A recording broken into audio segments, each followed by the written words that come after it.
Pour moi, l'année 2014 a été une année un peu particulière, marquée par un certain nombre de combats. J'avais dit ici à Cheillet en janvier 2013, je l'avais répété en janvier 2014, que je ne serais pas, bon c'est une formule qui vaut ce qu'elle vaut, mais que je ne serais pas un député godillot. Les circonstances de l'année 2014, l'évolution de la situation m'ont conduit à mettre en œuvre cette profession de foi, au-delà même de ce que j'aurais pu imaginer, en devenant ce que les médias, de façon impropre, mais finalement le mot s'est imposé, ont appelé un député frondeur.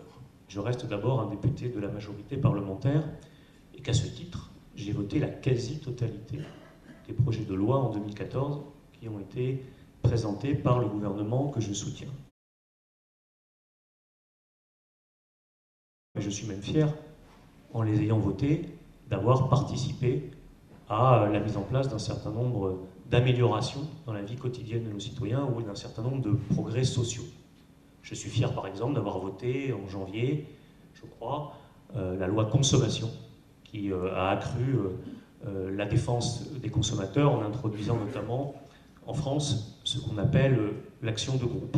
Je suis fier aussi d'avoir voté une loi peu connue mais fondamentale sur l'accompagnement du vieillissement et de la perte d'autonomie dans nos sociétés. Une loi qui a notamment reconnu quelque chose de très important, qui est le droit au répit, ce qu'on appelle le droit au répit des aidants. Je suis également fier d'avoir pu voter, par exemple, en fin d'année, la loi sur la transition énergétique. Je suis solidaire d'un bilan que je considère comme positif sur ces sujets. J'ai aussi, c'est vrai, je l'assume, en 2014, eu des désaccords avec la politique économique, budgétaire et fiscale du gouvernement que je soutiens.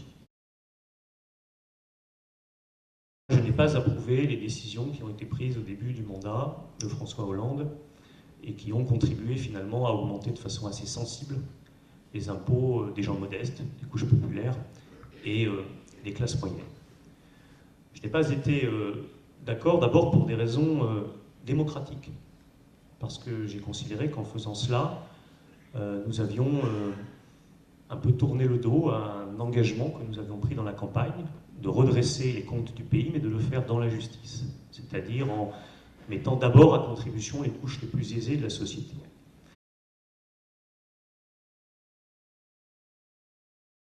Et puis je n'ai pas été d'accord non plus pour des raisons économiques.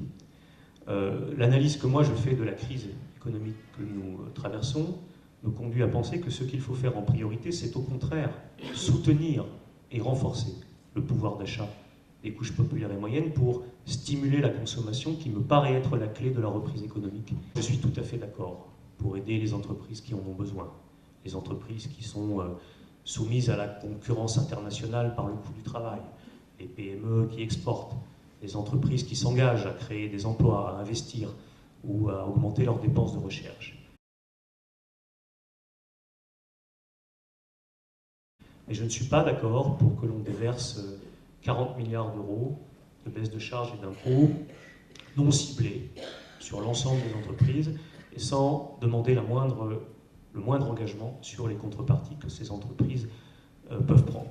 Je ne suis pas d'accord pour qu'on dépense de l'argent public sans avoir la garantie que cet argent ne finira pas, je pense à un certain nombre d'entreprises du CAC 40, par des augmentations de la rémunération des actionnaires. Là aussi, dans une période de disette budgétaire, ça ne me paraît pas juste. Et puis je ne suis pas d'accord également pour des raisons économiques. Je considère qu'il y a des entreprises, par exemple pour ne pas les nommer, dans le secteur de la grande distribution en France, qui n'ont pas besoin de l'aide de l'État aujourd'hui. Et je ne suis pas d'accord pour qu'on finance ces aides, parce qu'il faut bien les financer, là encore par des hausses de TVA sur les consommateurs, ou par des restrictions des dotations aux collectivités locales. Tous les maires en ont parlé dans leurs vœux, dont nous voyons bien qu'elles vont avoir des effets négatifs sur l'emploi dans des secteurs du BTP sur nos territoires. Jusqu'en mars 2014, j'ai, comme d'autres, exprimé ces désaccords dans les enceintes internes de mon parti, de mon groupe, à l'occasion des échanges que nous pouvons avoir régulièrement en tant que parlementaires avec le gouvernement. Et puis il y a eu les élections municipales de mars 2014, que, comme beaucoup d'autres, j'ai compris comme un message des Français. Et comme d'autres, nous en avons payé le prix.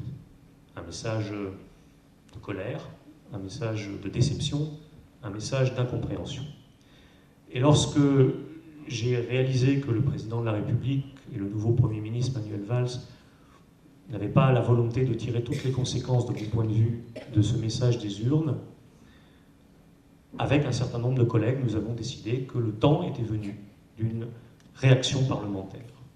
Nous nous sommes exprimés publiquement en demandant des inflexions, en proposant d'autres choix, et puis nous avons pris nos responsabilités dans des votes, en refusant en effet, à plusieurs reprises au cours de l'année 2014, d'apporter le même soutien que nous apportons à d'autres politiques sur les choix budgétaires qui étaient faits. Nous sommes les uns les autres parfaitement conscients des responsabilités que nous prenons, des risques que nous prenons pour le pays, pour notre majorité, lorsque nous faisons ces choix.